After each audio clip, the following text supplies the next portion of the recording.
उत्तरी प्रदेश में मधुपुर नाम का एक नगर है। वहां मधुसेन नाम का एक राजा था। विषय सुख भोगने वाले उस राजा मधुसेन को एक 3 स्तनों वाली कन्या उत्पन्न हुई।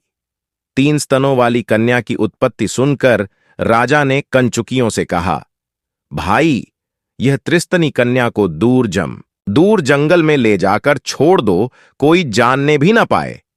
यह सुनकर कंचुकियों ने कहा, महाराज, यह तो मालूम है ही कि 3 स्तनों वाली कन्या अनिष्ट करने वाली होती है। फिर भी ब्राह्मण बुलाकर उससे पूछ लेना चाहिए, जिससे दोनों लोक बने रहें, क्योंकि जो बराबर दूसरों से पूछता रहता है, सुनता रहता है और यथार्थ बातें धारण करता रहता है, उसकी बुद्धि सूर्य की किरणों से कमलिनी की तरह बराबर बढ़ती रहती है। और भी जानकार मनुष्य को सदा पूछते रहना चाहिए। प्राचीन काल में राक्षस राज द्वारा पकड़ा हुआ भी एक ब्राह्मण पूछने के कारण छूट गया। सजा ने पूछा, यह कैसे? कंचुकियों ने कहा, ब्राह्मण और राक्षस राज देव, किसी जंगली प्रदेश में चंडकर्मा नाम का एक राक्षस रहता था। एक बार वह जंगल में घूम रहा था कि उसे एक ब्राह्मण मिला। वह उसके कंधे पर कूदकर बैठ गया और बोला, अरे, आगे आगे चलो। ब्राह्मण भी बहुत डर गया। वह उसे कंधे पर लेकर चलने लगा। रास्ते में कमल की पंखुद्धियों के समान कोमल राक्षस के पैरों के तलवे को देखकर ब्राह्मण ने पूछा, भाई, आपके पैर क्यों इतने कोमल हैं? राक्षस बोला, भाई, मैंने व्रत रखा है कि गीले पैरों से भूमि का स्पर्श नहीं करता। यह सुनकर ब्राह्मण अपने छुटकारा पाने का उपाय सोचता हुआ एक सरोवर के किनारे पहुंचा। वहां पहुंचने पर राक्षस ने कहा, जब तक मैं स्नान और देव पूजा करके न आऊं, तब तक तुम इस स्थान से कहीं अन्यत्र मत जाना। यह कहकर राक्षस सरोवर में नहाने चला गया। ब्राह्मण ने सोचा कि यह देव पूजन करने के बाद निश्चय ही मुझे खा जाएगा, इसलिए मैं जल्दी से भागूं, जिससे वह गीले पैर मेरे पीछे न आ सके। ब्राह्मण ने वैसा ही किया। व्रत टूटने के डर से राक्षस भी उसके पीछे नहीं गया। इसलिए सब कहते हैं कि जानकार आदमी को भी दूसरे से पूछते रहना चाहिए। बड़े राक्षस से भी पकड़े जाने पर सवाल पूछने से ब्राह्मण छूट गया। उसकी बात सुनकर राजा ने ब्राह्मणों को बुलाकर पूछा, हे ब्राह्मणों, मेरे यहां त्रिस्तनी कन्या का जन्म हुआ है। इसकी शांति का कोई उपाय है या नहीं? ब्राह्मणों ने कहा, देव, सुनिए, मनुष्य के यहां कम अथवा अधिक अंगों वाली जो कन्या पैदा होती है, वह अपने पति और शील का नाश करती है। इनमें से भी अगर 3 स्तनों वाली कन्या अपने पिता की नजर पड़े, वह तुरंत अपने पिता का नाश कर देती है। इसमें संदेह नहीं, इसलिए इस लड़की को आपको नहीं देखना चाहिए। अगर कोई इस कन्या के साथ विवाह करे तो उसे इस कन्या को देकर देश से बाहर कर दीजिए। ऐसा करने से आपके दोनों लोक सुधरेंगे।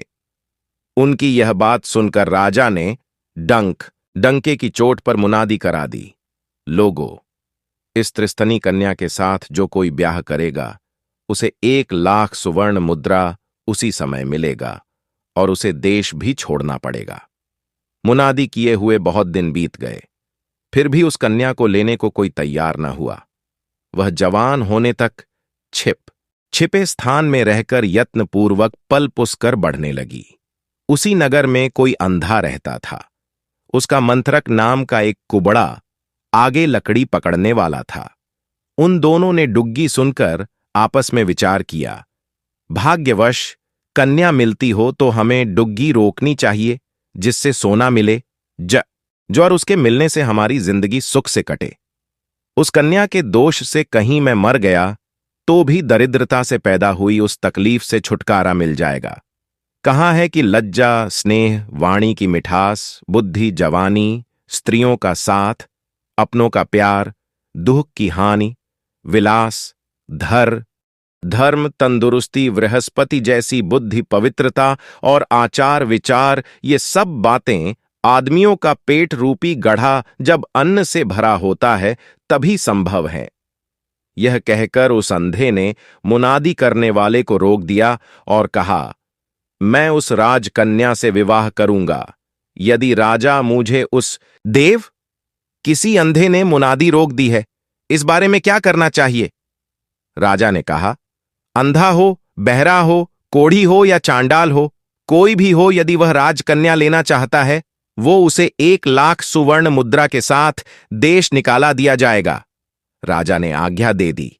राजपुरुषों ने नदी के किनारे ले जाकर 1,00,000 सुवर्ण मुद्रा के साथ त्रिस्तनी कन्या का उस अंधे के साथ विवाह कर दिया और उसे जलयान जहाज पर बैठाकर केवटों से कह दिया, केवटों, विदेश में ले जाकर इस अंधे, कुबड़े और राजकन्या को किसी नगर में छोड़ देना।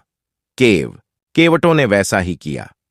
उन्होंने जहाज में बैठाकर उसे विदेश में ले जाकर एक नगर में पहुंचा दिया। केवटों के दिखाने पर रुपये से उसने एक सुंदर महल खरीद लिया और तीनों बड़े आराम के साथ वहां अपनी जिंदगी का समय बिताने लगे। केवल अंधा सदा पलंग पर सोया रहता था। घर का सारा कारोबार कुबड़ा करता था। इस तरह उनका समय आराम से कटा चला जा रहा था कि कुछ ही दिनों में कुबड़े के साथ राजकन्या का अनुचित संबंध स्थापित हो गया। यह ठीक ही कहा गया है कि यदि आग शीतल हो जाए, चंद्रमा जलाने वाला बन जाए, समुद्र का पानी मीठा, तब स्त्रियों को सतीत्व हो सकता है। कुछ दिन बीतने पर त्रिस्तनी ने मंथरक से कहा, हे सुंदर, यदि किसी तरह यह अंधा मर जाए तो हम दोनों सुख की जिंदगी बिताएं। कहीं से ढूंढकर तुम विष ले आओ, उसे देकर मैं इसका काम तमाम कर दूं और सुखी बनूं। दूसरे दिन